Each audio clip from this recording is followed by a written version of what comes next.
From the studios of the Optimism Institute, welcome to this very special feed swap edition of the Blue Sky podcast. Many of you listening have heard my conversation with the great Erica Halverson. After we met, she and I agreed that both of our audiences would appreciate hearing an episode of the Others podcast.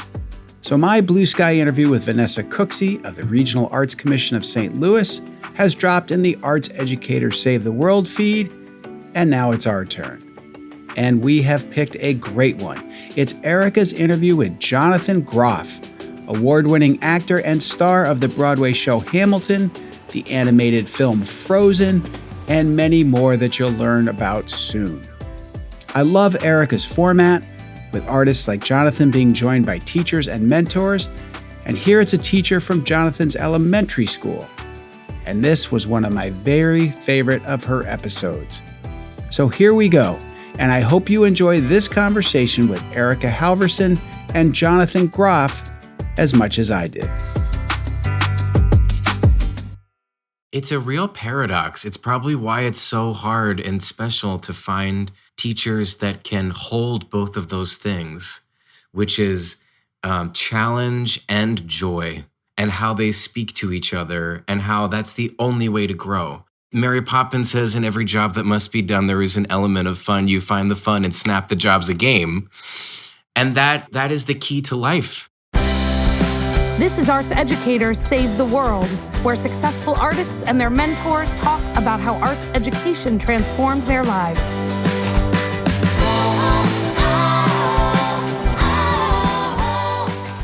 We are going to kick off with an unbelievable guest. Theater, movies, TV, he's done it all.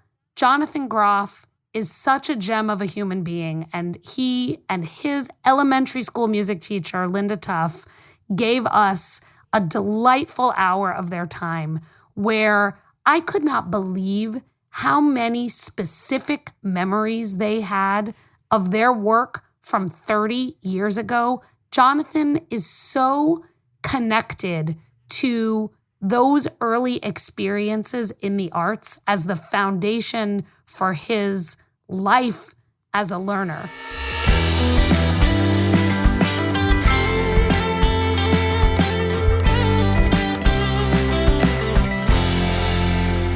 Greetings, everyone. I'm really excited for today's conversation. As listeners know, we always get started with a two-level introduction. So first, I tell everyone about the amazing artist here with us, and then that artist gets to introduce their mentor. Today, I have decided to do my artist introduction in the style of his most recent role. That is, starting from the end of the story and making our way back to the beginning. Nice. Jonathan Groff is a bona fide star of stage and screen. He is the reigning best actor in a musical, winning the Tony Award for his portrayal of Franklin Shepard in Stephen Sondheim's Merrily We Roll Along. If theater is your thing, you may also know Jonathan as Seymour Krelborn in Little Shop of Horrors, or for his iconic portrayal of King George III in Lin-Manuel Miranda's Hamilton. Though he first earned his Broadway celebrity stripes as Melchior Gabor in Spring Awakening, a rock musical based on a German play about coming of age. If you're more of a movie buff, you probably saw Jonathan as Agent Smith in Matrix Resurrections, and you definitely heard him as both Kristoff and his reindeer Sven in the Frozen cinematic universe. And if TV really is your thing, you are probably a fan of Jonathan as FBI agent Holden Ford in Mindhunter. And these are just the highlights. Jonathan is one of the hardest working actors across all of these media, which is all the more reason to be thrilled that he's taken the time to be with us as we work our way back to the beginning of his story. Jonathan Groff, I'm so thrilled. Thank you so much for joining us. I can't wait for you to introduce the real star of the podcast, which is actually why you're here today. Yes, Erica. Oh my gosh. Thank you so much for that beautifully written and creative and artistic introduction. I appreciate all of that. Thank you for having me. Thank you for all that you do. So honored to be here on this podcast. and be a part of your mission and what you've been doing via your book, via this podcast. And now, it is my honor to introduce the incredible, incomparable Linda Tuff. Linda was born and raised in Lancaster County, Pennsylvania. She graduated from Conestoga Valley, which is the same school district that she taught in for most of her career. Linda is still proud to be a CV buckskin, first as a student and then as a teacher. After she finished high school at CV, Linda went to Eastern Mennonite University and graduated with a degree in music education and piano performance. She spent 1 year teaching in Broadway, Virginia, before starting her epic career back in the Conestoga Valley School District at Smoketown Elementary School. Linda taught music to students from kindergarten through 6th grade. She was also the choir director for 2 choruses. In 2002, she started the school's first TV studio program where she produced a show every morning for the morning announcements. Linda spent an incredible 35 years at Smoketown Elementary School. Currently, Linda is the minister of music at her church. She has been playing for church since she was 14 years old. She is also a wedding officiant. Linda has been married to her husband, Mitch, for 36 years. They have 2 children. Her son, Cameron, lives with his family in DC. They have 2 kids. Her daughter, Camille, and her family live in New Jersey. They have 1 child. Linda loves being Mimi to her 3 beautiful grandchildren. Linda also loves dogs, and she's got 2. A sheepadoodle and a shih tzu named Bentley and Oakley. Coming to us from her home in Akron, Pennsylvania, please welcome the amazing Linda Tuff. Wow, Jonathan, thank you. Thank you so much. It is a true joy to see Jonathan and also to meet all of you. And Erica, I love the idea. I love this book. I have to read it because I lived it. So thank you. I'm really looking forward to speaking with all of you. Thank you so much. We usually like to get started with telling the story of the time that you first remember working together. And it's okay if it's not the same story, but the kind of origin of your collaboration is a really nice place to get started. So either of you feel free, but what's the first thing you remember about working together? My mom is also an educator, and she taught physical education. With me. Yeah, we're buds. Yeah, with Linda. And my brother is 3 years older than me and had Linda as a teacher before I was there. And I remember my brother and my mom both talking about how incredible Mrs. Tuff was as a teacher and as a person, and how much I was going to love her. And I remember I met her when I was in 4th grade. That was our first time really properly working together, 4th grade music class. And I remember seeing her in the hallways and going to my brother's chorus concerts that she was conducting and being so magnetized to her just from afar, even before I met her. Like, she was this magical music person that I couldn't wait to meet and get to know. And I remember I can't remember if it was my mother or my brother telling me that she was really into the TV show I Love Lucy, which was also my big passion in 4th grade. And so I remember the first day of music class in 4th grade intentionally wearing an I Love Lucy t-shirt that I had because I wanted to connect with her so badly. And I remember her going around the room to, everyone had to say their name on the first day of music class, and sitting back in my chair and projecting my chest forward so that she could see my I Love Lucy shirt because I so desperately wanted her to like me and to connect with her. And she did. And she was like, "Oh, Jonathan, you like, it was like my plan had worked as a 4th grader. That was to me the beginning of our connection. I was really forcing it and I was very extra. Yeah, but then we did the Vitamita Vegemin skit, remember? Hello, I'm your Vitamita Vegemin girl. Are you tired? And we would do this together. Because that's a Lucy skit. Yes. I do remember that. And I also remember your first performance was in the talent show in 4th grade, where you sang the Christmas song, the Hawaiian one. Kaliki maka is the thing you say. Yes. That was his first performance. That was awesome. Yes. Wow. I do remember that. I remember you loving the concerts and you and your mother coming up afterwards.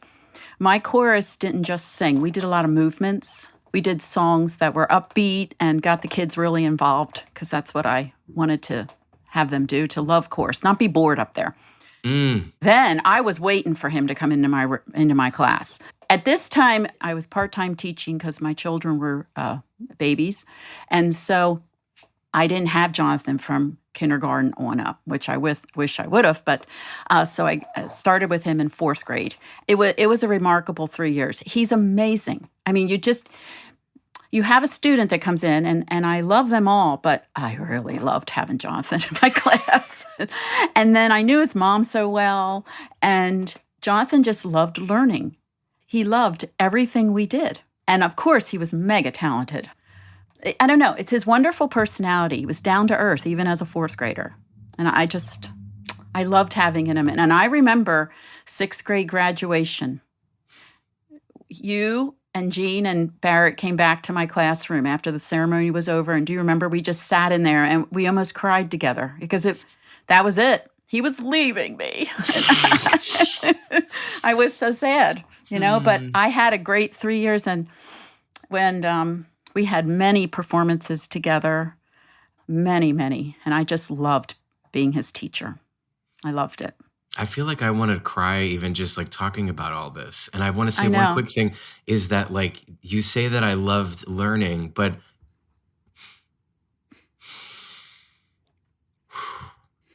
you made me love learning. Oh, thank you.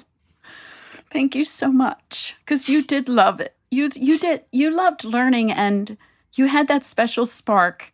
And it was just so amazing. And chorus was so much fun with you. You got all the solos, remember? And that was on purpose. It was just really a great time. I don't even know how to put it into words. It's just so amazing. Can I ask about this, not to be sort of poking a stick in something emotional, but this idea of coming to love learning. Jonathan, can you say what that means to you? In other words, was it music? Have you always loved to express yourself musically?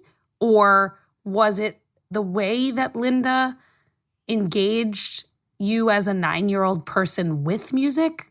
Not to be a nerd, but can we unpack that idea a little bit of like, what does it mean to come to love learning? Yeah. It's that magical thing that happens with certain educators. Sometimes there's a star person, there's a charismatic person that it's like you go from seeing in black and white to seeing in color. And I always loved music and I always liked singing and I always liked performing. But I had music lessons before. I had been singing before, whether it was church or with other people in school. But there was a way that Linda and a few of my other teachers, whether it was something, it was a math teacher that I had, Mrs. Callahan, or it was Sue Fisher in 8th grade, a drama teacher. There's a certain handful of teachers that do this magical thing where they can meet any student where they are at on their particular journey. And if the student is open to it, it's like they're like Mary Poppins, or it is magical like that. It's like they have this magical ability, and Linda is the queen of this, to take students where they are and then lift them up. I thought of her 2 months ago because another gift that she gave me too, this is like as a performer, that I really remember was in chorus. It was not like it was all fun and games. She was really about the work and really about getting it right, getting the harmonies. Like it wasn't like it was, we were there just to have fun. She created a joyful environment, but she was also quite a taskmaster when it came to notes and cutoffs. I remember this one song. It was like, I know what you're going to say. Let us walk in peace. And she was like, you're walking in pee until I cut you off. Like the, let us walk in peace. You know, she was really hard about the cutoffs and really demanded a level of excellence when we would be rehearsing. But when we got to the performance, it was about joy, and it was about a celebration of the work that you had done to get to that moment. And it was about entertaining the audience, and it was about having a good time once you got to the show. And I remember like working so hard in the preparation and then being so like released to fly in the performance, because once we got to the performance, I remember walking onto the riser and being like, okay, got to get the cutoffs, got to get the thing, got to get the notes. And then Linda shocked us all by having these signs that she would lift up that said, smile. And she would look at us and smile. And it was a sign that only the singers could read, that the audience couldn't see. These like secret signs. And then we were like, and then a sign that said, have fun. And she was like, all of a sudden the joy came out, and this revelation of, oh, we worked so hard to know what we were doing. So in this moment of performance, we could fly, which is a different muscle than what you're working in rehearsal. And a lot of actors still that I work with to this day don't understand that difference, that sometimes it's like they enjoy the rehearsal process, and then there's something unfulfilling about the performance, or they're miserable through the rehearsal process because they only want to get to the performance. But you need the discipline and the release of both to really succeed. And I learned that, and I still think of that so much from Linda Tuff. That's a specific performance thing. Yeah. That was one of my goals as a music educator. Thank you so much. Because I didn't want to put children up there that were not ready. And I would tell them, you know, everyone has a part in this. Everyone can do something. And that's where the key to the love of learning, I really tried in my class to find something for everyone so that they felt like they could learn. Even to the students who didn't like music, I would find things for them to do that maybe weren't music oriented, like rolling up chords. They were excellent at rolling up mic cords. Or watching the air conditioning unit, making sure it's working. Or there's tons of things. And you know, they come back to me now and they're like, we loved your class.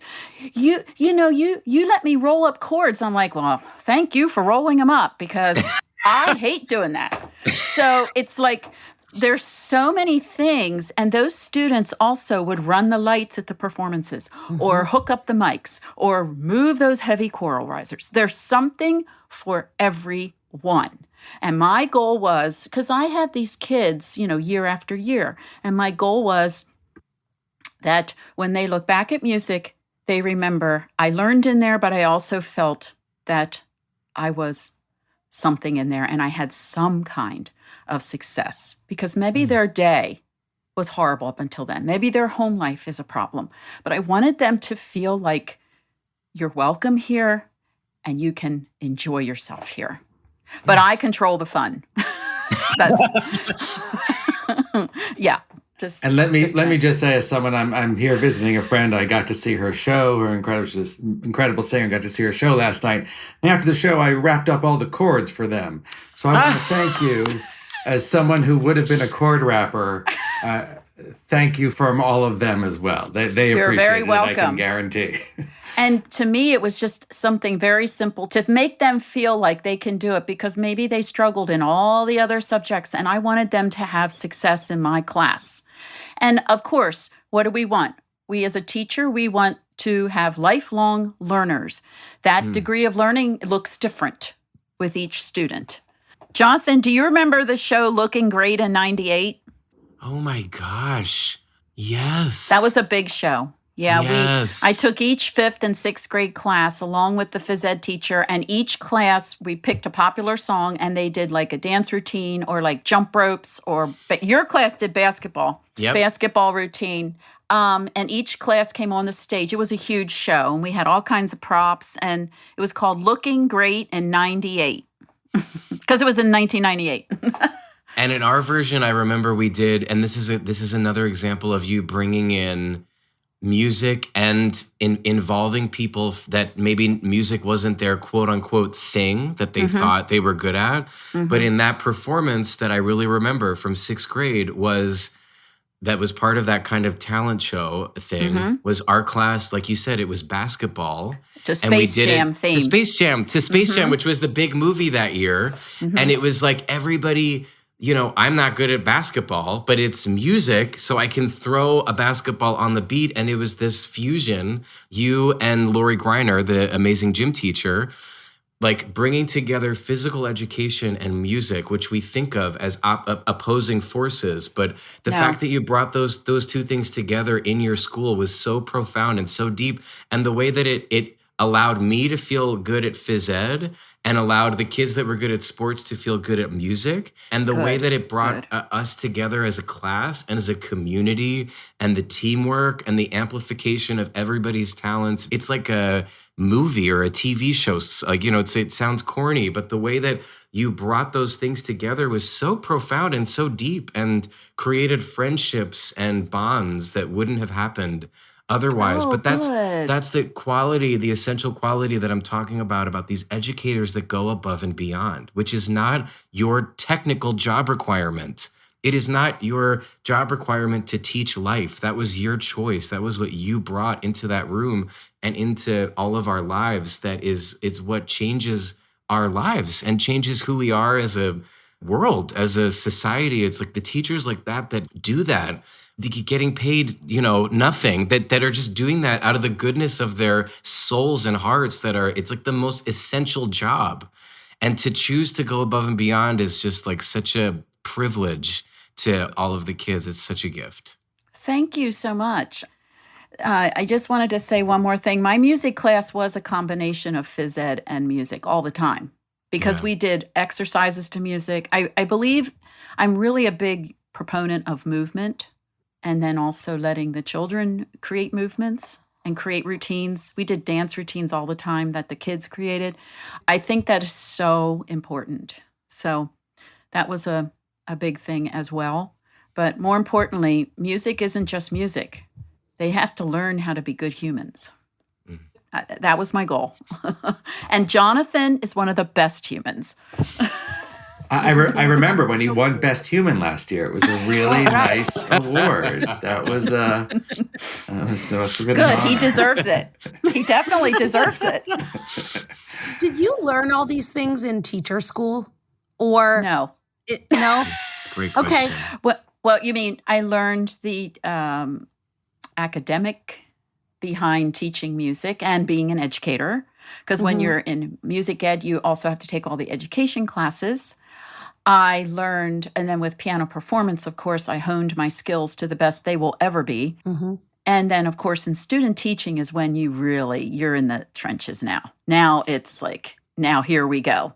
And that's where you really learn the job, because you have to handle the classroom, because the colleges, when I was in school, discipline of classroom structure wasn't even really discussed. And that's huge. Teachers need that. So as a student teacher, you learn that then from your co-op.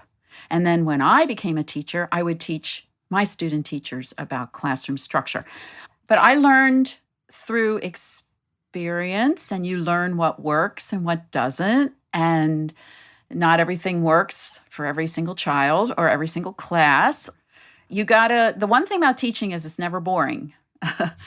And don't teach with that glass barrier in front of you. Where like, I'm the teacher, you're the student, and blah, blah, blah, blah, blah. You know what I'm trying to say?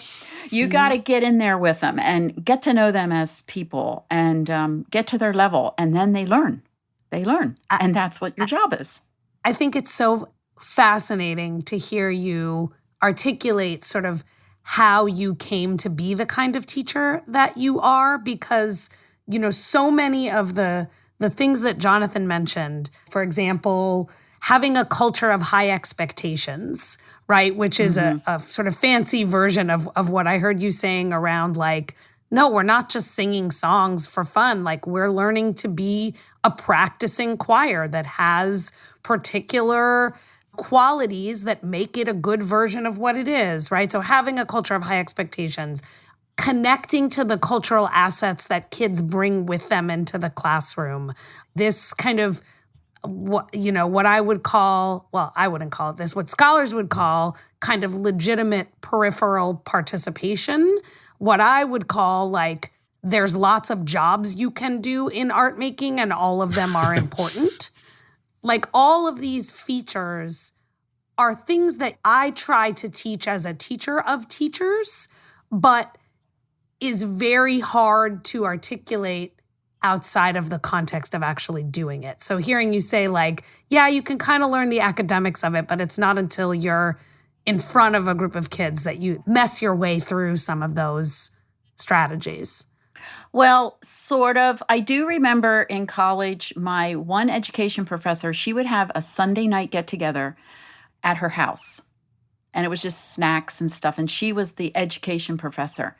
And she was a music educator before she became a college professor.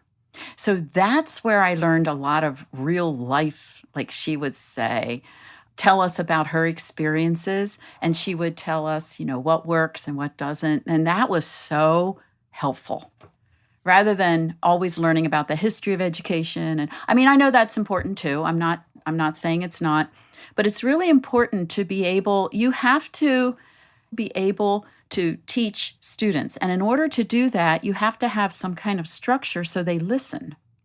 And then you want them, my class was 99% participation.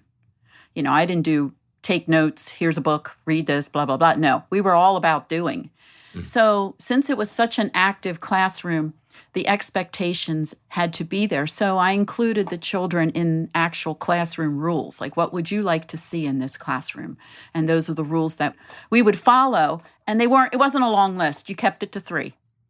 Did you learn how to do that instinctually? How did you, like when you say I'm teaching life, or you talk about, you got to meet the kids where they are, and you have to have a structure. Was this something that just you saw a little by example in the student teachers and the Sunday night get-togethers at college, but would you say that it's like your personality and just like who you are as a person that led you to this sort of like ethos as a teacher, like over time? Where did you learn this? I don't know. So the special magic sauce that you have, I guess I'm trying to figure out. I don't know. It just came naturally. Yeah. From the time I started at Smoketown, Mr. Peach, the principal, he would come in 4 times a year to evaluate and everything. And he always loved what he saw. So, I mean, he'd always say, this is great. This is great. And I don't know. I guess it's just... Did the structure evolve as kids changed, as the Yes. times changed? As Yes. like how did that go? Yeah. Because our school, our clientele of students changed from the time you were there, Jonathan, until the time I retired 3 years ago. So you either sink or swim. That's pretty much how it is. And so I chose to swim. Although some days I thought I was sinking, but no. You have to reach these children, and that's the key. I guess part of it is natural because I really don't work at it. Yeah. I don't feel fake. Does that make sense? Yeah, yeah. I have a question. What do you do when the enthusiasm is not there? Is there an element of letting go as a teacher when you're like, because you can't reach every student, and the thing of meeting the students and like the ones that you miss, the ones where you don't find the connection, is that something that you just have to have personal peace with? How do you let that go? Like, how do you handle that aspect of it? So I had 7 classes a day. Oh my God. 7 45-minute classes a day. Plus TV studio in the morning and parent pickup duty in the afternoon. Now, that being said, I saw a lot of kids all day long, and I saw almost the whole school. So at that time, our school was like 600 students. I'm not going to get to everybody. I try, but I did struggle with that. And then I thought, you know what? I did everything I could. I have to let it go. Let it go. Okay. I just had to let it go. Yeah. Because I tried. And sometimes If I didn't connect with a student in my classroom, believe it or not, I might connect with them when they're waiting for their parent to pick up. I don't know. We talk about something else, or yeah. And then some students, they didn't want to. They didn't like school. They didn't want anything. I don't know. I had to. At least I know I gave my 100%. That was my goal. Every day, do the best you can, and that's all you can do. This conversation is so in line with, everyone will. It's available now. I'm going to get it. It's so in line with the book, which talks about, again, it's not how arts education saves artists. It's how it can save the world, and or how arts can save education, not how arts could just save artists. Mm-hmm. And you've talked about life. Obviously, it's all about life, but very practically, this connection of music and phys ed is like, that deserves a chapter in Erica's next book of how do we use these practices here in the arts to move into everything, math, gym, and life. And Jonathan, what you're saying about the art of preparation versus the art of performance, the practice of preparation versus the practice of performance and its purposes, can you connect that to you as a human, whether as a student in other disciplines, in other classes, or just in life? How has that become a part of who you are, if it has?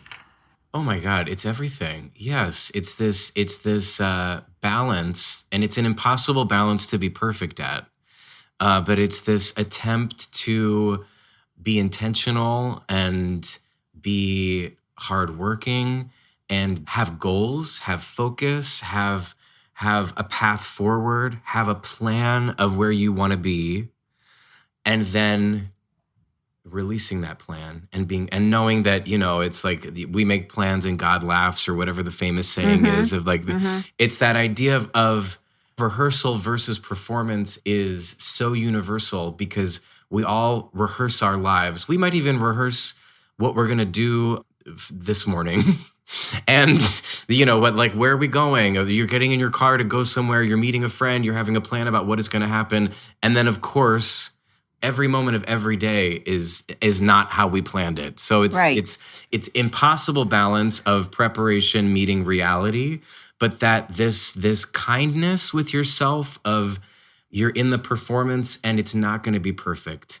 And so having in the performance of life, whether it's a romantic relationship, a friendship, you're at your job, you're a teacher who's not reaching a student, there's always going to be pieces of the puzzle that aren't adding up in the perfect world of what you would like to happen.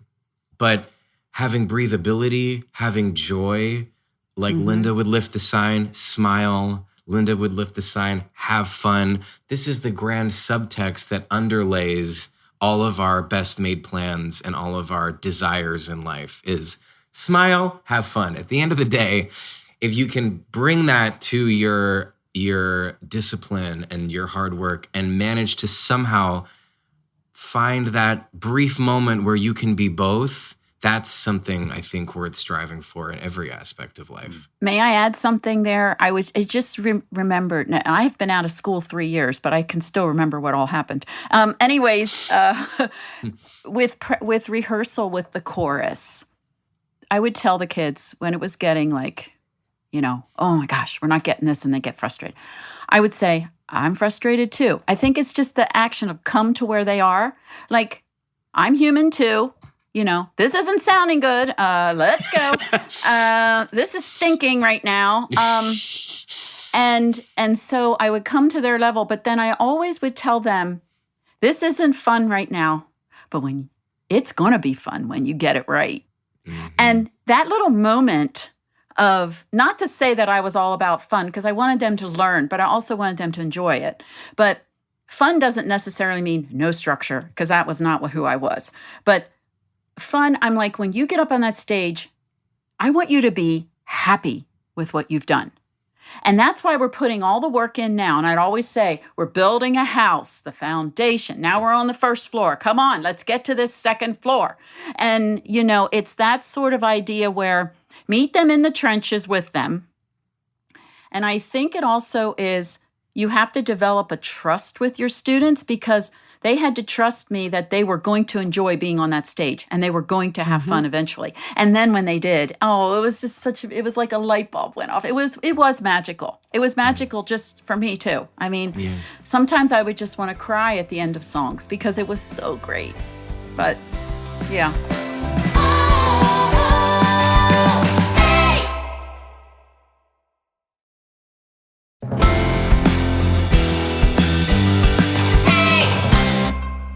I often talk about the importance of scaffolding risk-taking, both for learning in general, but also specifically how different kinds of art making provide that scaffolding, right? So rehearsals with respect to choral music, being among other people who are singing the same parts you are, having particular forms of performance that maybe take you up to the part where you're standing in front of a group of strangers. I've been thinking a lot about the concepts of fun and joy. And, you've mentioned it a lot today, but I think there's this, frankly, wrong-headed idea in education and in learning that difficulty and fun are opposites. Right? So correct. If you're doing something quote unquote hard, then it can't possibly be joyful or fun. And my favorite thing about arts learning is how much on display the relationship between difficulty and joy is. Not just so that we can say like, haha, our classes are better than your classes, but also for kids, for learners who maybe shy away from things that are difficult because they feel like a failure or they feel like they don't know how to do things, that if they're in a space that is joyful and difficult, it provides that drive to do more things that are difficult, to push yourself, to take a risk, to see the joy in that risk. And I hear so much of that in Linda, in the way that you've worked with kids for 40 years. Yes, I totally agree with you. Also, like I said in the beginning, everyone could do something. So everyone's scaffolding is different, okay? And a job as a teacher is you need to get to know your children a little bit, and then you can guide that scaffolding. And some will be like here, and some will only get here, but these right here, that's important, and it's success. And then that just like spreads out into other areas of their life. And that's the way it should be. Because we all know when we think, I can't do that, and we do it, then we feel more successful to try something else. It's a real paradox. It's probably why it's so hard and special to find teachers that can hold both of those things, which is challenge and joy, and how they speak to each other, and how that's the only way to grow. Mary Poppins says, in every job that must be done, there is an element of fun. You find the fun and snap the job's a game. And that is the key to life. That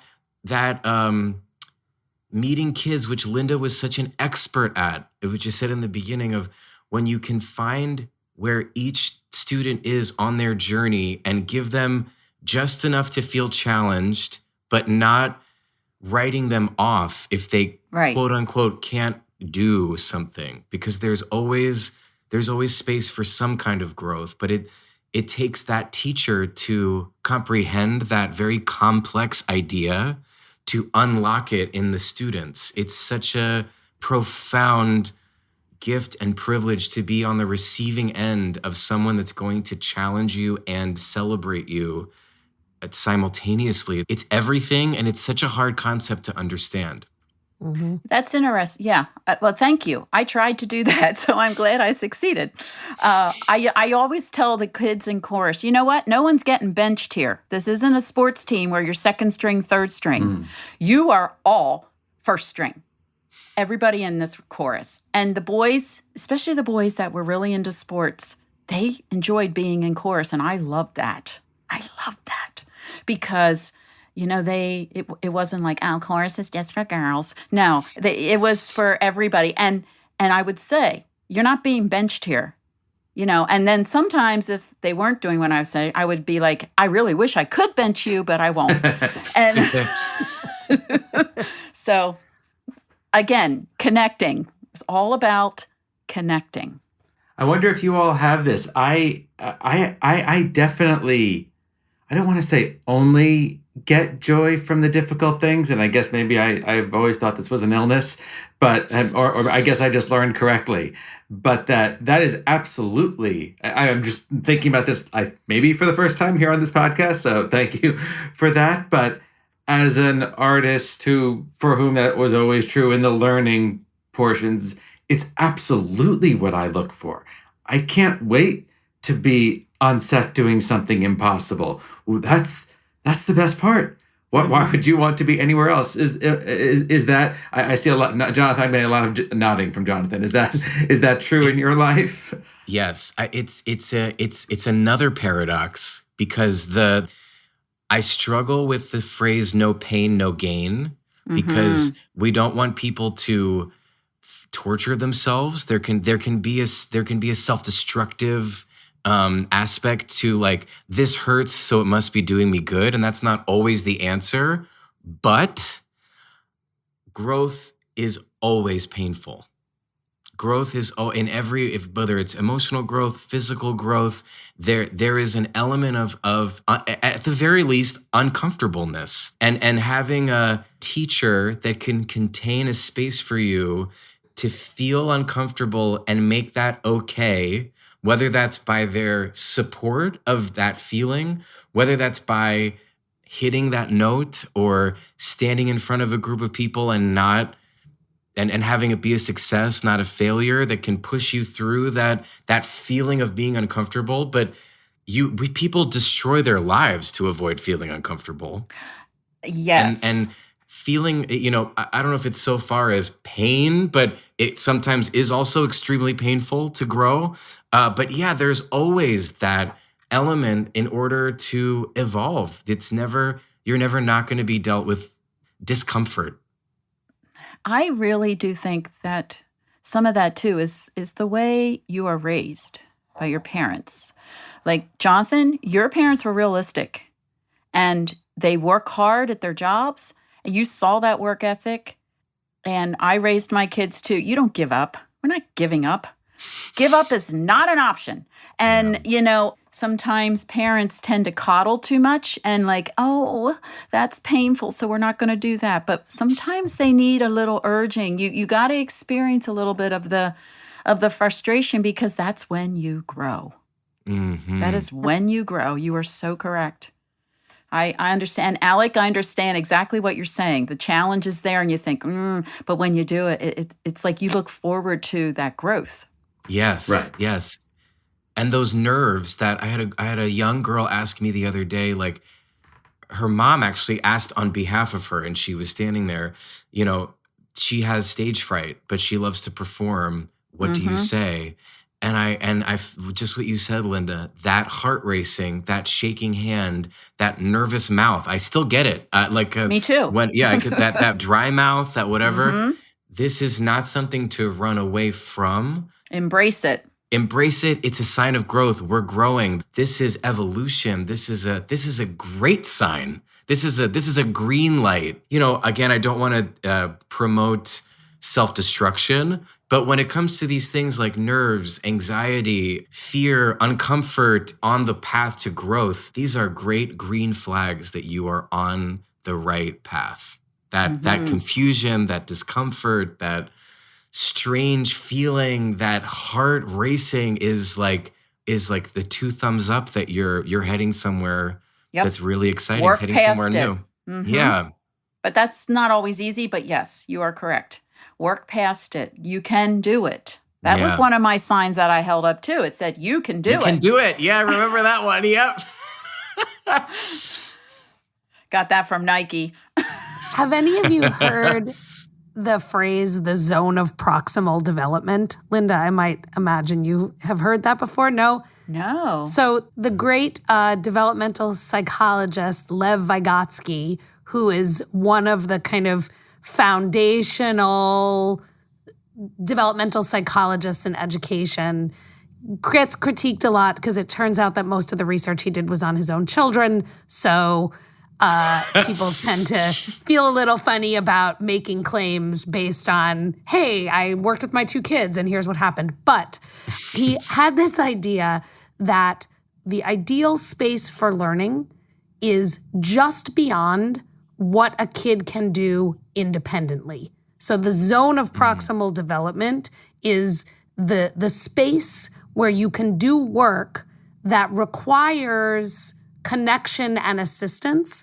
not so much that you feel like you're not making the leap yourself, but not so little that it's something that you already can do.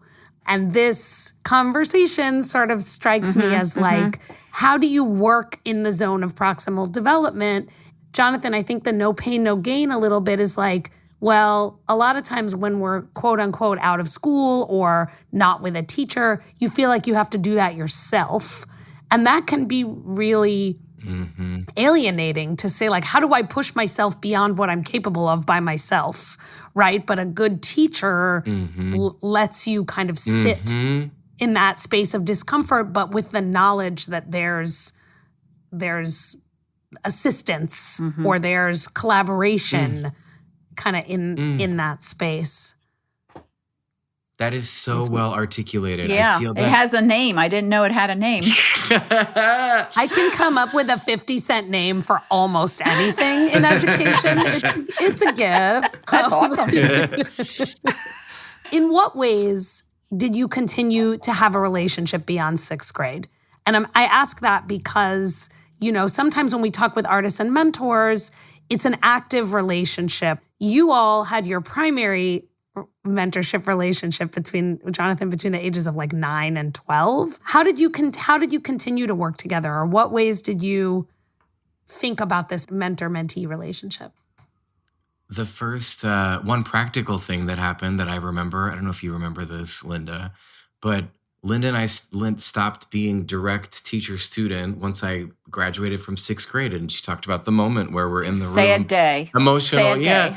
this is it, and that was true as like the end of any collaboration. The time comes when life happens and you get older, whatever, you graduate, and yet, as I spoke to, like, the things I learned still stay within me. I would go and visit her in the classroom. Oh, I loved it. And when I would visit her as like a early teenager into my teenage years at whether middle school and high school, whenever I would walk into that room, it was like a plug right back into this, exactly what we're talking about: discipline, joy, growth, music. It was like, Oh, that's great. oh, you just feel that. It's like, I can even smell whatever your perfume is. Like, even seeing you right now on the screen, I can smell you. And that smell is related to that feeling of being that age. I go right back and it's like, oh, I remember. And then when I was a freshman in high school, I was gonna audition for. So now I was 14. And I was going to audition for the local community theater production of Peter Pan. And I contacted, even though I had many teachers, in the middle school, early high school, I contacted Linda Tuff.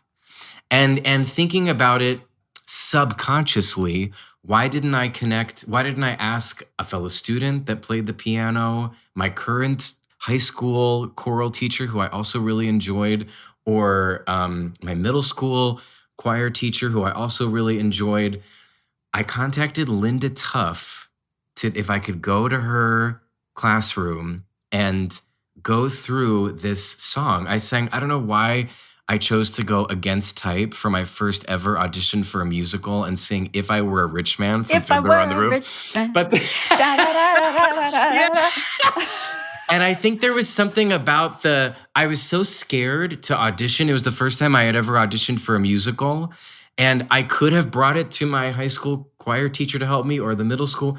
But there was something about the safety of going back to Linda, who wouldn't bat an eye there's like anything goes when you're in 4th and 5th and 6th grade. There's no right or wrong thing to sing. She created an environment at that age, at that essential age, where everybody has a place.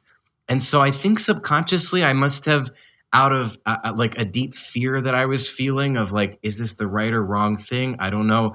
Let me go back to Linda Tuff, who is pure joy and technique and non-judgment, and go and tap into my 4th grade self wearing the I Love Lucy shirt. Because at this point I'm through puberty. It's like, I'm in a different place now. And she helped prepare me for that audition.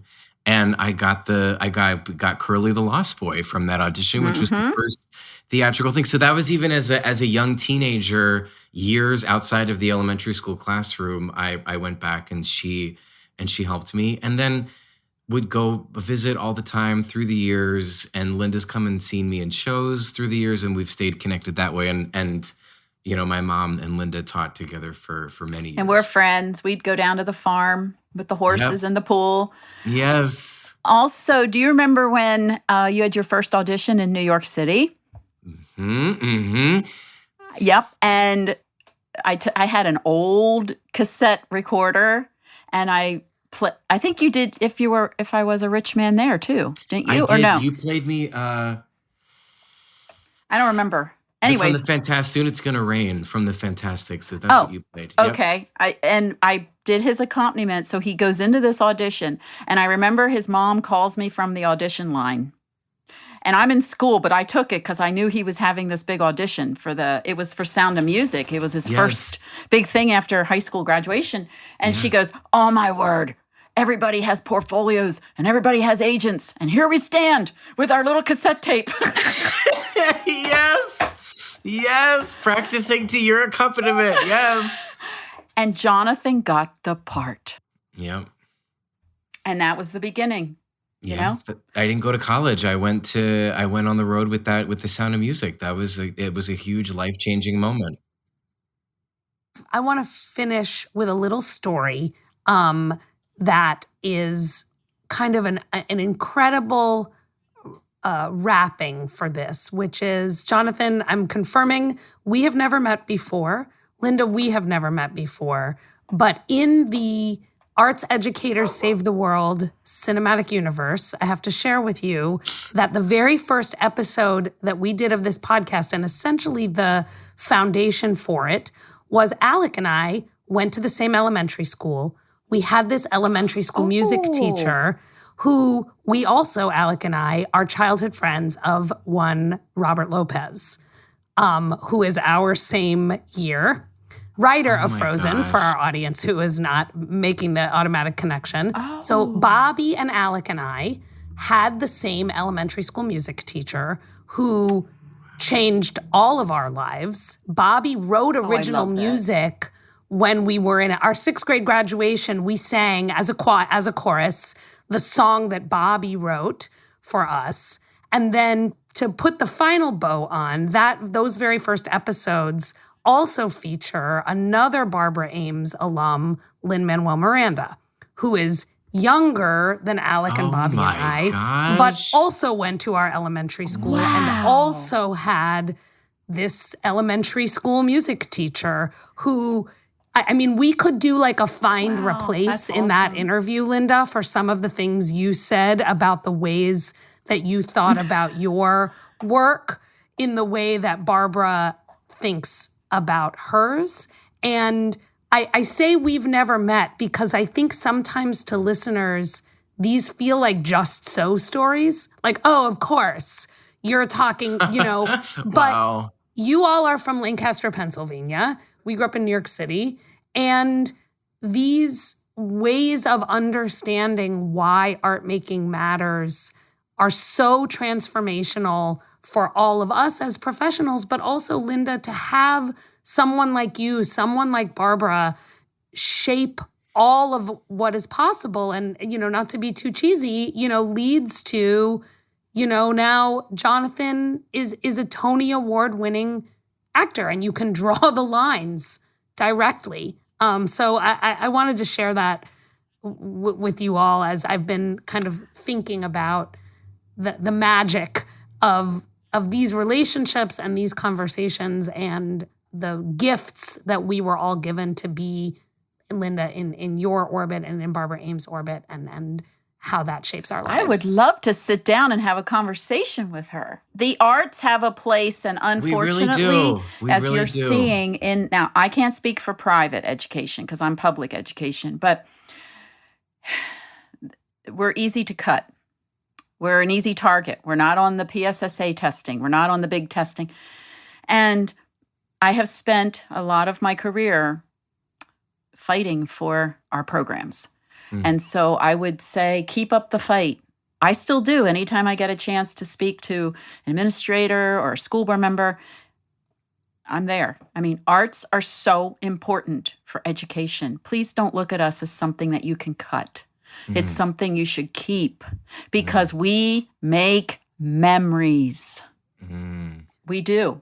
You don't remember that math test in 7th grade, you know? Well, maybe you do if you did really bad or you did really well. But you remember what you did in other classes, and you remember how you felt as a human. And arts involve human. There's no other way to say it. It's the most beautiful part about being human because it's connected to love. It really is. And there's really nothing without, I mean, we're talking about Bobby and Lynn and I, like that we, went on to have these careers as artists, but it really is also just as essential for the people that haven't gone on to have careers as artists. Oh, exactly. The essential conversation that happens between sort of practical math, reading, learning, and the arts, that you can't have one without the other. Exactly. It goes together. It's a team effort. And, I was just reminded, my car went into the shop a few years ago, my other car, and the mechanic was a former Smoketown student. And that's where I taught Smoketown Elementary. And he was like, "Oh my gosh, I'm so glad to see you." And I'm like, "I'm so glad you're working on my car." It's exciting. I mean, yeah. I'm just thrilled that they learned about life and they're trying their best, and that's what it is. That's what the arts do. They push you, and I love it. I will just wrap up by thanking you both for your generous time today. Both of you have a lot of other things that you could be doing other than having this conversation with us, and it really... Linda, what your words about advocating for the importance of the arts in schools is exactly why we do this. And Jonathan, frankly, your presence is what brings people to hear the words that Linda has to say. So, you both play an equally crucial role in uplifting the importance of art making in our teaching and learning lives, which is exactly why we make this in the first place. So thank you both for spending time with us today. Thank you for having me, because it's so important.